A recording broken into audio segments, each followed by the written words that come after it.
حضرت عمر بن شعیب اپنے والد اور وہ اپنے دادا سے بیان کرتے ہیں، ایک دن نبی کریم صلی اللہ علیہ وآلہ وسلم کے پاس ایک آدمی آیا اور عرض کی، یا رسول اللہ صلی اللہ علیہ وآلہ وسلم، میرے پاس کچھ نہیں، صرف میرے پاس ایک یتیم ہے اور اس کا مال ہے جس کا میں سرپرست ہوں۔ آپ صلی اللہ علیہ وآلہ وسلم نے فرمایا کہ تم اس کا مال کھا سکتے ہو، لیکن اس میں فضول خرچی اور اسراف بالکل نہ ہو۔ اور جن لوگوں کے زیر سایہ یتیم پرورش پا رہے تھے، انہوں نے ان کا کھانا اور برتن بھی الگ کر دیے کہ کہیں کسی پکڑ میں نہ آ جائیں، لیکن اس طرح مسلمانوں کے لیے بہت سی مشکلات درپیش ہو گئیں۔ ایک ہی گھر میں الگ الگ کھانا پکنا اور الگ الگ برتنوں کا ہونا۔ اللہ سبحانہ وتعالیٰ نے فرمایا، اگر تم یتیموں کے ساتھ مل جل کر رہو تو کوئی حرج نہیں، وہ تمہارے بھائی بند ہیں۔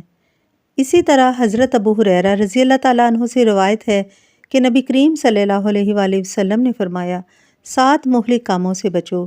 پوچھا گیا، اے اللہ کے رسول صلی اللہ علیہ وسلم، وہ کون سے ہیں؟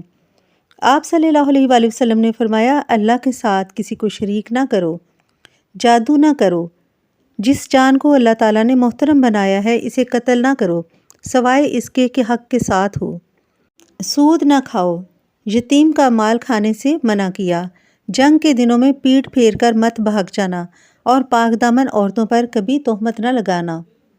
نبی کریم صلی اللہ علیہ وآلہ وسلم نے فرمایا، یتیم کے ساتھ بہترین سلوک کرنے والا قیامت کے دن میرے پاس ایسے ہوگا جیسے یہ 2 انگلیاں۔ آپ صلی اللہ علیہ وسلم نے اپنے ہاتھ کی انگلیوں سے اشارہ کیا۔